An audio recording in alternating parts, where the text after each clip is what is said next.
Hi guys, how you doing? This is WERBUNG techcentury and this is finally my review of the Apple iPad mini.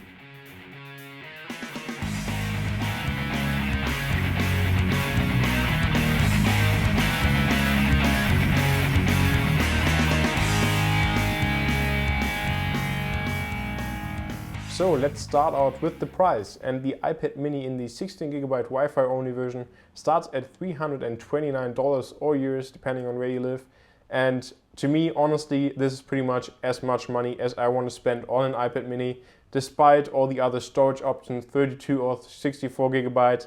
To me, $329 is just enough money for an iPad mini, and I really wouldn't want to spend any more money on it.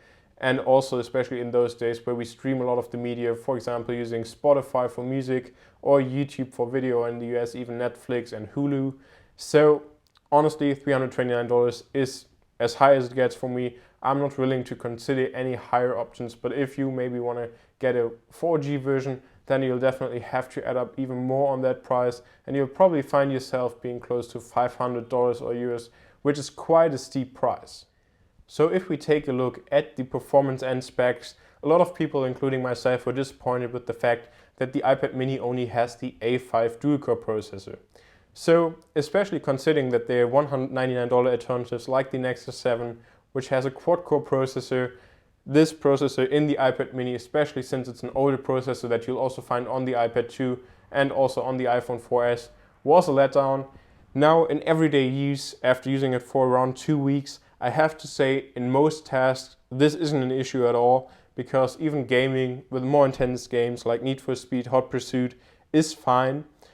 Now there are some things that I'm kind of worried about, and this that you sometimes see drop frames in the transitions, for example if you're using multitasking, and while it isn't really an issue during gaming, just those transitions don't really seem to be very smooth.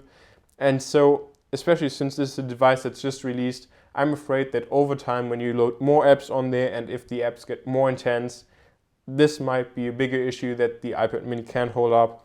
But then again, you have to consider the price. If we look at an iPhone 5 which has an A6 processor, this sells unlocked for $650, and so it kind of makes sense that they had to shave off some components and some money somewhere. So this $329 and it has the A5. In everyday use, I don't think there's a huge disadvantage comparing it to the Nexus 7, for example, and it just gets the job done, and honestly, at least at the moment, not the biggest headache for me. So if we continue to talk about the hardware, next up we'll talk about the cameras. And you'll find a 5-megapixel camera on the back. Honestly, backside cameras on iPads or just general on tablets aren't really the biggest deal for me, because I rarely walk around and take pictures like this because it just looks silly, and on the iPhone there's an even better camera. But nonetheless, it's nice to have, for example, if you want to scan QR codes, if you just want to take a picture of a, I don't know, phone list or things like that, just really basic tasks. And for that, the 5-megapixel camera is more than decent. The front-facing camera, again, is also great, especially gets the job done for things like video conferences, Skype, and just FaceTime overall. So it's nice to have it on there, and nothing that I'm really worried about, and it's just nice to have it there. No really standout features for me, but it's good to have it. In terms of speaker, the iPad mini features a stereo speaker, which is a nice improvement over the just regular sized iPad because they only have a mono speaker. And overall, I have to say the speaker is really nice, even though it's facing towards the bottom or towards your hand if you're holding a landscape. Still, it's a great speaker, and I often just put the iPad on a stand or just on the smart cover itself and, for example, listen to Spotify, and the sound is pretty good and more than I could expect from the tablet, and so I'm really pleased with that. And also, for example, for watching TV shows like Top Gear, the sound is really good, and I don't really feel the need that I have to connect it to like an external speaker. Most of the time it's completely fine, and I really don't have anything to complain about with the speaker. I'm really happy with it. So now we're going to talk about gaming, and this is really one of the strong points of the iPad mini. You might have even seen my gaming video that I did. And if we take a look at games like FIFA 13, Need for Speed Most Wanted, or Virtua Tennis, you see that they all run very well on the iPad mini. And just overall, the feel of the iPad mini in your hand while you're gaming is great. I never had anything like lags in the game, so that also speaks for the performance of the iPad mini, and I can just highly recommend it. And it pretty much replaces any portable gaming console like a PlayStation Vita or just a PSP in earliest days. For me, it's just an amazing device to play games on, even better than the regular sized iPad. Now, of course, battery life is one of the most important things when it comes to tablets, and this is also a point where the iPad mini just shines. If you follow me on Twitter at techcentury, you might have heard that I said, oh no, I have to recharge my iPad mini again, but that's not because the battery is bad. That's just because I really like to use it a lot, and so the battery is draining, of course, like any other device. But I have to say I'm more than pleased with the battery life. You get around 10 hours of usage. If you play back videos, it's definitely a little bit less, but there's nothing I can complain. Also, the charging times are pretty fast, especially if you compare it to the iPad 3rd generation, and so battery is also definitely a plus point for the iPad mini. So last but certainly not least is the screen, and you might ask yourself, why did I wait till the end to mention the screen? And that's just because I really didn't feel the need to mention it before, and that's a good thing, because that says that the display isn't bothering me as much as I would expect after using the iPhone 5's Retina display or also the iPad 3rd generation. Can it keep up with the Retina screen? Of course not. No doubt about it, it doesn't look as good. Do you notice the pixelation? Yes, especially, for example, in the App Store. There are just some fonts that look pretty bad, and other times it really isn't an issue at all. For example, if you look at readability, it's a really nice app, and just if you have text on white background, to me, it really isn't a big issue. To me, it's only an issue if you have like a black background and then, for example, this kind of blue text that you see in the App Store, for example, in the bottom row, as I'll show you in a second.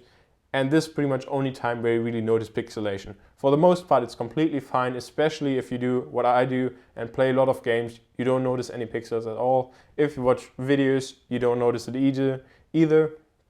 If you play games, you don't notice it either. So it's really only if you read text on pretty much black background. But for the most part, I can only say it's a good screen. I mean, the viewing angles, it is an IPS display. It's absolutely outstanding.